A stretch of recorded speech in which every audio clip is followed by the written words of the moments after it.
Welcome into the GSMC Sports Podcast for our final segment of the day, where we are going to be just talking about the Red Sox, who wrapped up their first half of the regular season and did so vastly exceeding expectations, where at this point they are now in that third wildcard spot headed into the All-Star break with a record of 53-42, so 11 games over. Let me double check that. Are they 11 games over or 10 games over? 53-42, 11 games over 500 for the first time all season, and quite the surprise if you ask just about any Red Sox fan coming into the year. And they were able to do so by winning 2 out of 3 games against the Kansas City Royals over the weekend. They end up dropping game 1 in this series, which really, as soon as it started and you got off to that ugly start in terms of the, it was right around the 4th inning probably. I mean, the Sox did actually have the lead early on in this game where they were up 4-1 after the 2nd inning, but ultimately it just didn't really feel like that was ever really going to be the game. It was Cooper Criswell making his first start in the majors in just about a month versus Cole Ragans, who is a very solid left-handed pitcher, and we just talked about on Friday how the Sox have tended to struggle against left-handed pitching this season. Criswell actually played pretty well, all things considered. 6 innings pitched, 8 hits, 2 walks, and 2 earned runs. Overall solid. Now, there were a total of 5 runs that were scored during his outing, thanks to some bad defense and the fact that he was allowing traffic. And that is just kind of a common theme with this Red Sox team, is that they have pitchers that sort of play to contact, and they haven't been the sharpest defensive team, especially now at this point. You feel a lot better about their outfield defensively, but the middle of that infield especially is not the cleanest. So, that's something that Criswell kind of out of his control, but also, again, he did allow a lot of traffic where it was, it was a good amount of traffic. It was 10 base runners in 6 innings pitched, which ultimately isn't terrible, but it's not the cleanest thing ever. But went 104 pitches, which was very surprising, very much needed for the bullpen to have a little bit less pressure on them. Ragans, on the other hand, was able to pretty easily, handle the, I was going to say, I said 4-1 earlier, but I was looking at the wrong game on my phone at that point. The Sox only scored 1 run in this game. So, yeah, Ragans did very well for himself in this one. 7 innings pitched, 4 hits, 1 walk, 7 strikeouts, and just 1 earned run. But the Sox are now 12-15 against starting left-handed pitchers this season. Another sign that they could definitely use a right-handed bat at the trade deadline this year. And also, another thing that sort of ties into the fact that this game just never felt like it was theirs was the fact that they have just been so bad on Fridays for some reason this year. A very weird trend there with them, but they are 4-12 on Fridays this year according to StatMuse, and they end up losing this game at 6-1. But games 2 and 3 were very encouraging notes to go off on headed into the All-Star break, where Cutter Crawford has just been incredibly efficient over the course of the past couple starts for him.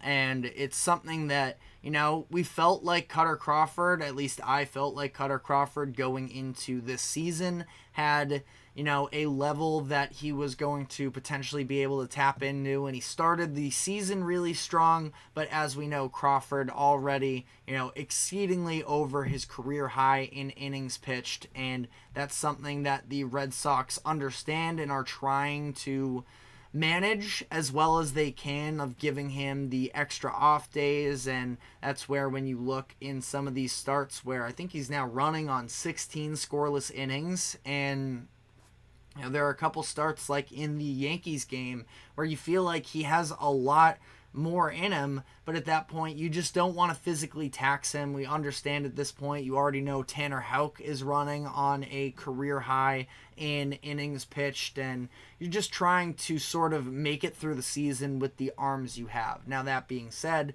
I've talked about before, I feel like the Red Sox could very easily, benefit from going out and getting an extra starting pitching arm in the upcoming trade deadline. You look at who they have right now, and the top three is overall pretty solid. It's Tanner Houck, who is in the conversation at least for AL Cy Young this year. Cutter Crawford as well, having at least this recent resurgence. Overall feels like a good arm, but not one that you feel extremely confident about.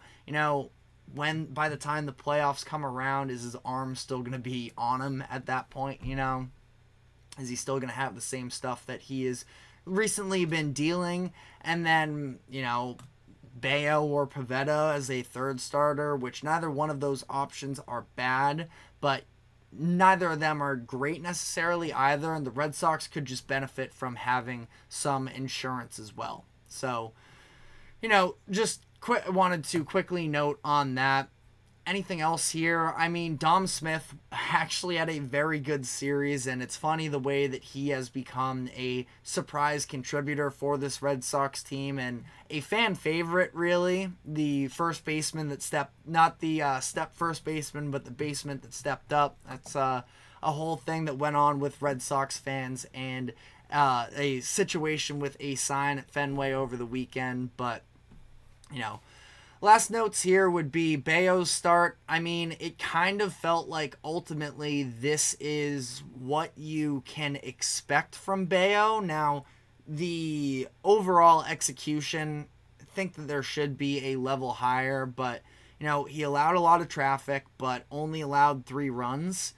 He had just had a career-high 11 strikeouts in the start prior. That's not something that he needs to consistently have in his arsenal. The expectations are a lot lower than that, especially right now, considering, where they were headed into the season because of the fact that he hasn't necessarily evolved to the guy that Red Sox fans were hoping for. But just be a reliable starter for them. Be able to get your 6 innings and get out with minimal damage. Now, this is 3 straight outings where he has allowed a run in the first inning. A little bit concerning there. Just doesn't make you feel great necessarily. It's almost like he's not ready. But, at the same time, expectations have just shifted on Brayan Bello. So that's kind of where we are at with that. Kenley ended up closing that game out with a 2-inning save. Still feels like, at this point, Kenley is just such an interesting kind of character and piece into this Red Sox puzzle over the past 2 years, where they haven't been all that competitive. And, they were at least in ball games for a lot of last season, and right now they are 11 games over 500, so you can't say they're not competitive, but not seen as any type of a real World Series contender necessarily. And Kenley, outside of one really bad stretch during the 2023 season where it was, when he was going up against the Braves and he had just hit 400 career saves, that, it was a little bit of a rough patch there. And you still never feel like you get a clean Kenley Jansen inning, that there is usually some traffic that, crowds the base paths a little bit, and Kenley makes you sweat. This game was 2-inning save. We did see him actually strike out the side in the 8th inning, which, again, kind of unheard of with Kenley, it feels like. Ran into a little bit more trouble in the 9th inning, but got out of it. Don Rafaela, who continues to impress, made a really crucial save there to help him get out of that trouble. But Kenley's blown just one save all season, and again, I'm not saying it always looks the cleanest, but when you're comparing him to Clay Holmes, who is currently, the all-star closer for the American League, you got to feel pretty good about what Kenley has been able to give you if you're the Red Sox. And as you're going through his story of him in Boston, even during this offseason, he was seeming like he was disinterested in sticking with the Red Sox long term, that he wanted to be with a team that was more invested in winning. He and Rafael Devers both have sort of spoken up about the front office, of them trying to go and make a move,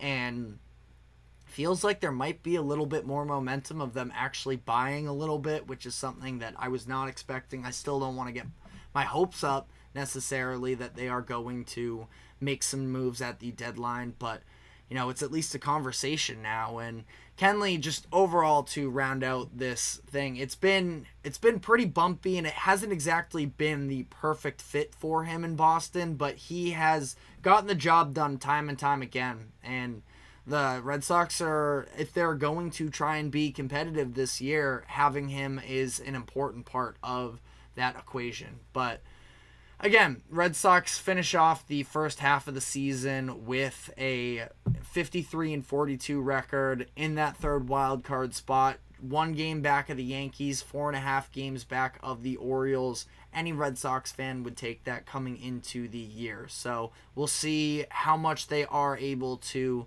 maintain that level of success, or if they're going to fizzle out like a lot of these other Red Sox teams that we've seen in the past couple years. But that is all the time we have for today. Thank you very much to the GSMC Sports Network for allowing us to host this show. Remember to like, follow, subscribe. Check us out on social media as well for more exclusive short content. And we will be back tomorrow afternoon, same time as always, at 2:00 p.m. Eastern. We will see you then. Take care.